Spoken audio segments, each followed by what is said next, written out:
Hello दोस्तों, कैसे हैं आप सभी? आज गणित के सेट 5 को देखने वाले हैं। क्षेत्रमिति से सवाल जो है बहुत आता है, तो ये चैप्टर बहुत ही इम्पोर्टेंट है, तो इसीलिए लास्ट लास्ट तक वीडियो देखिएगा। बिहार एनएमएस 8 मार्च को जो है इससे 1-2 प्रश्न देखने को मिल जाएगा, ठीक है? तो 25 प्रश्न होंगे, ठीक है, इस सेट में, तो लास्ट तक जरूर वीडियो देखिएगा। चलिए आज का वीडियो स्टार्ट करते हैं। पहला प्रश्न क्या कह रहा है कि एक आयत का क्षेत्रफल 10 मीटर है और चौड़ाई 5 मीटर है, तो इसका क्षेत्रफल क्या होगा? तो याद रखना, देखिए ये आयत जो है कॉपी की तरह दिखाई देता है, ये है लंबाई 10 और 5। जब भी बोलेगा क्षेत्रफल तो आपस में ही इसको गुना कर दीजिएगा। 10 पचे कितना होता है? 50 वर्ग मीटर, यानी मीटर स्क्वायर इसका आंसर होगा, ठीक है? चलिए, वर्ग का क्षेत्रफल लंबाई गुना चौड़ाई होता है, जैसा कि आप सभी को 5वीं क्लास से ही पढ़ते आ रहे होंगे, ठीक है? चलिए अगला प्रश्न। वर्ग का परिमाप जो है 40 सेंटीमीटर है। वर्ग का परिमाप क्या है? 40 है। इसका एक भुजा की कितनी होगी? याद रखना, तो इसका क्या होता है? 4 गुना भुजा ना, तो इसका देखिए परिमाप दिया हुआ है 4 गुना भुजा दिया हुआ है 40, ठीक है? तो भुजा बराबर देखिए इधर गुना में, तो उस पर में जाके क्या होगा? भाग चला जाएगा, तो 40 बटा 4, 4 ढंग 40, तो इसका आंसर करेक्ट क्या होगा? 10 सेंटीमीटर। चलिए अगला प्रश्न जो है क्या कह रहा है? त्रिभुज का क्षेत्रफल निकालने का सूत्र क्या है? तो याद रखना, त्रिभुज का सूत्र क्या होता है? 1/2 आधार गुना ऊंचाई। देखिए ऑप्शन में है 1/2 आधार गुना ऊंचाई, यानी बी नंबर इसका सही होगा। चलिए अगला प्रश्न जो है, एक वृत्त की त्रिज्या 7 सेंटीमीटर है, तो उसकी परिधि क्या होगा? एक वृत्त की जो है, देखिए, तो वृत्त की परिधि का सूत्र क्या होता है? 2 पाई आर होता है कि नहीं? इसमें 2 गुना 22/7 गुना 7, 7 7 कट गया, तो 22 गुना कितना आ गया? 44, तो इसका करेक्ट आंसर क्या होगा? 44 होगा, ठीक है? चलिए, वृत्त का परिधि का सूत्र ये होता है, नोट कर लीजिए कि जितने भी फॉर्मूले आ रहे हैं, क्योंकि यही चैप्टर से जो है सबसे ज्यादा प्रश्न पूछे जाते हैं। चलिए अगला प्रश्न।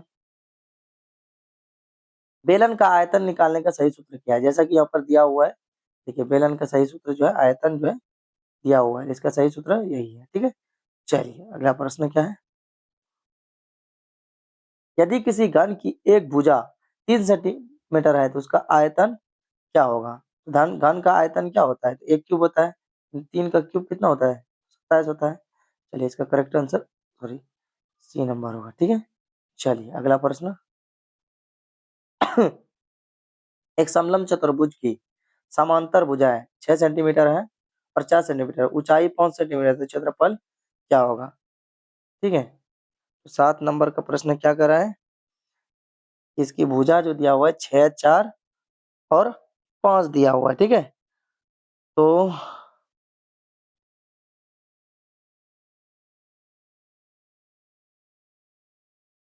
इसका करेक्ट आंसर क्या होगा?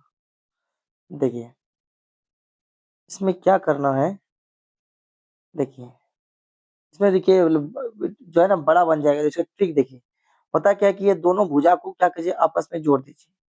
4 4 कितना होगा? 10, 10 का होगा ना, तो 10 का आधा कर दो 5, और इस भुजा में 5 से गुना कर दो, 5 है 25, इसका क्या होगा आंसर? 5 है 25, क्योंकि वहां पे जो है ना, देखिए ये टॉपिक बस देख लीजिए किस टॉपिक से प्रश्न कैसे बनते हैं। इसका जितने भी प्रश्न है ऐसे बन जाएंगे, ठीक है? इसका आंसर आ जाएगा ऐसे ही, जैसा कि अभी बताया, दो भुजा को जोड़ देना है, उसका आधा कर देना है, उसके बाद इससे ऊंचाई से गुना कर देना है, ठीक है? तो आ जाएगा आंसर। उसके बाद जो है, इससे इससे होगा क्या कि समय बचेगा, ठीक है? और वहां पे जो है ज्यादा समय नहीं रहेंगे। आयत का विकर्ण जो है निकालने का सही सूत्र क्या है? आयत का विकर्ण निकालने का सही सूत्र क्या है? ठीक है, सही सूत्र क्या है इसका? तो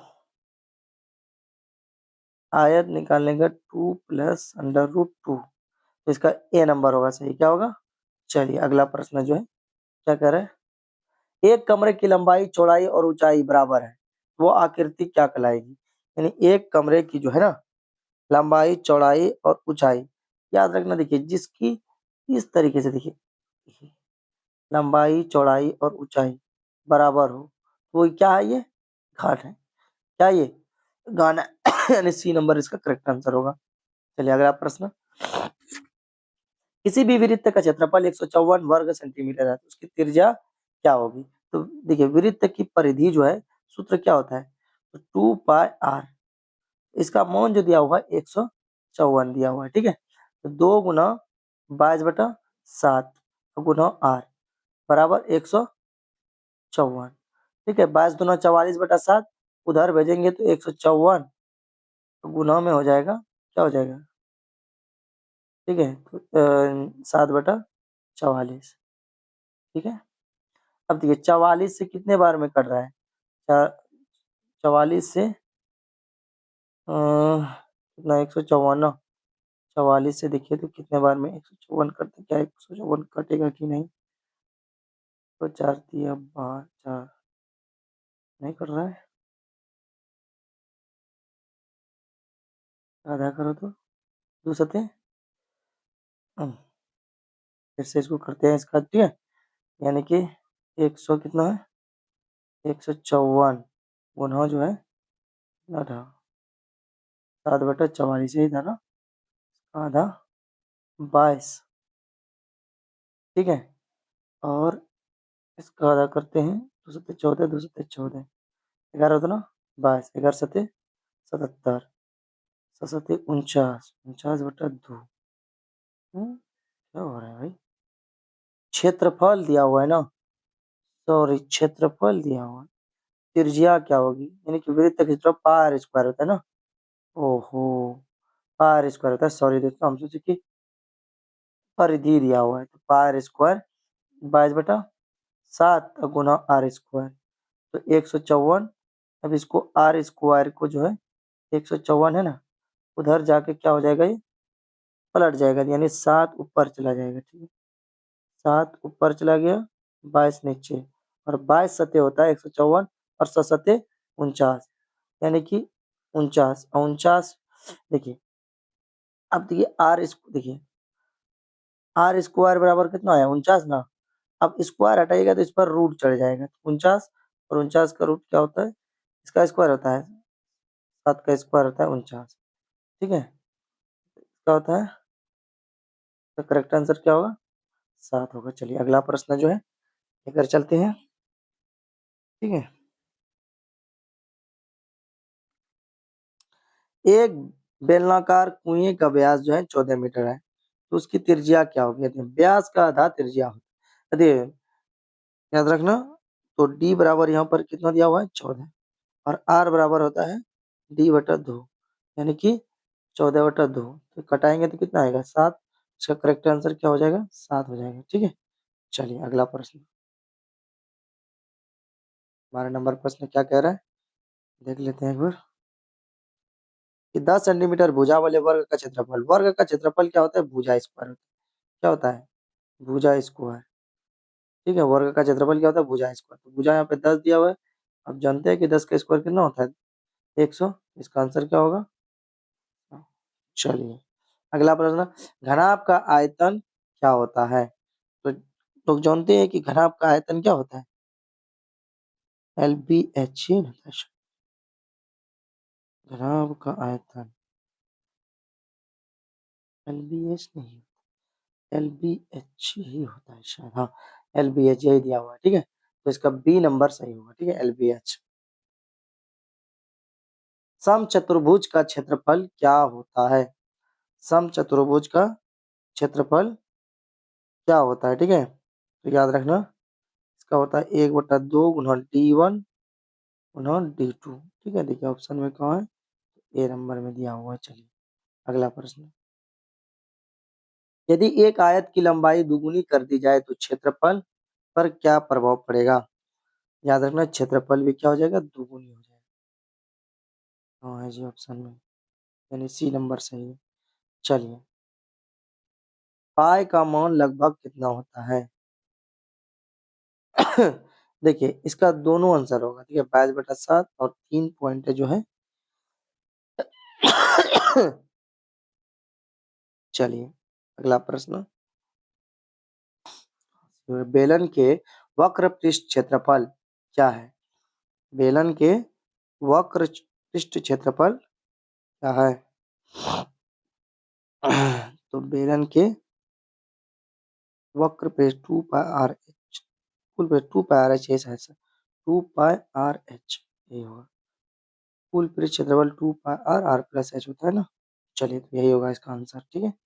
चलिए अगला प्रश्न जो है, अर्धवृत्त का कोण कितने डिग्री का होता है? अर्धवृत्त का देखिए, एक कंपास में ऐसे भी देखा होगा, देखिएगा ये कितने डिग्री का होता है? 180 डिग्री का होता है। कितने डिग्री का? 180 डिग्री। ये पूरा मिला दीजिएगा तो 360 हो जाएगा, ठीक है। कितना हो जाएगा? 360 हो जाएगा। तो देखिए ऐसे दिया हुआ रहता है कि नहीं कंपास में, यहाँ पे 90 डिग्री रहता है, 90 90 180। चलिए 180। चलिए अगला प्रश्न, एक घन के कुल कितने फलक होते हैं? एक घन के कुल कितने फलक होते हैं? तो कुल कितने फलक होते हैं? देखिए घन के,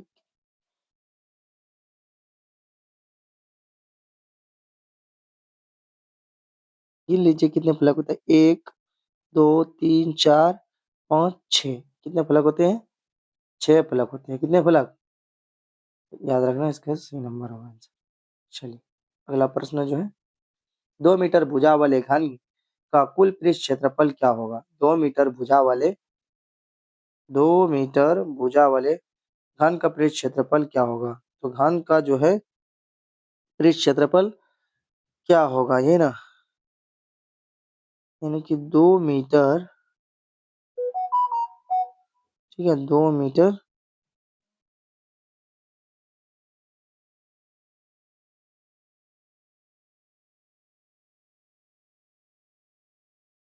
2 का क्यूब 8, 2 मीटर भुजा वाले घन का कुल पृष्ठ क्षेत्रफल क्या होगा, है ना। तो याद रखना, यानी कि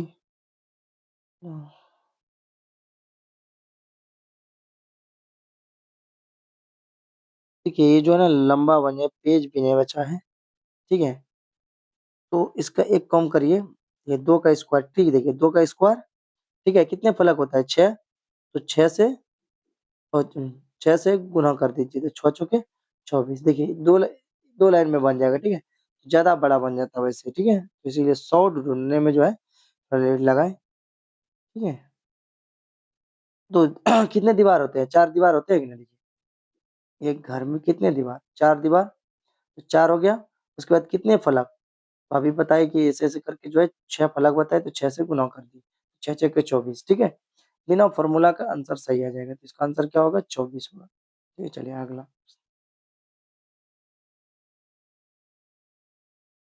एक त्रिभुज का आधार जो है 12 है और ऊंचाई 5 सेंटीमीटर, क्षेत्रफल क्या होगा? जानते हैं कि त्रिभुज का क्षेत्रफल क्या होता है? आधार गुना ऊंचाई। तो 12 गुना 5, तो इसका 6 चौपंच 30, क्या आएगा? 30 इसका वर्ग सेंटीमीटर। चलिए अगला प्रश्न जो है क्या कह रहा है, वृत्त के सबसे बड़ी जीवा सबसे बड़ी जीवा क्या कहलाते हैं? ये वृत्त का सबसे बड़ी जीवा तो यही है जीवा, तो इसको क्या बोलते हैं? व्यास बोलते हैं। क्या बोलते हैं? आधार रहेगा तो इसको त्रिज्या बोलते हैं, इसको आर से डोनेट करते हैं। चलिए अगला प्रश्न जो है क्या कह रहा है, यदि किसी गोले की त्रिज्या आर है तो उसका आयतन क्या होगा? तो याद रखना, इसका होता है 4/3 पाई आर क्यूब, ठीक है। तो pi R cube 4/3 pi R cube, इसका ए नंबर सही होगा। चलिए अगला प्रश्न, ठीक है। यदि किसी गोले की त्रिज्या आर है तो उसको कुछ वही है, एक आयताकार खेत का परिमाप 2 इंटू एल प्लस बी है। यदि एल बराबर 20 और बी बराबर 10, परिमाप क्या होगा? देखिए इसमें सब चीज तो दिया हुआ है, खाली बस मान रखना, ठीक है। 2 इंटू एल का मान 20 प्लस 10, जोड़ देंगे 2 गुना 20 और 30 30, 30 दूना 60, ठीक है। तो इसका आंसर सही हो जाएगा 60, बी नंबर सही हो जाएगा। चलिए अगला प्रश्न देखिए, 1 लीटर में कितने घन सेंटीमीटर होते हैं? तो 1 लीटर में कितने? याद रखना, वैसे भी आप लोग जानते हैं कि 1 लीटर में 1000 मिलीलीटर, ठीक है। चलिए उम्मीद करते हैं कि वीडियो पसंद आया होगा। वीडियो पसंद आया तो वीडियो को लाइक कीजिए, कमेंट कीजिए, और जो है अगर पहली बार देख रहे हैं तो ज़रूर मेरे चैनल को सब्सक्राइब कीजिएगा, क्योंकि कोई भी वीडियो हम नहीं चाहते हैं कि आपसे मिस हो। क्योंकि 8 मार्च तक जो है डेली वीडियो जाता रहेगा। चलिए तो पढ़ते रहिए, आगे बढ़ते रहिए। आज के लिए इतना ही।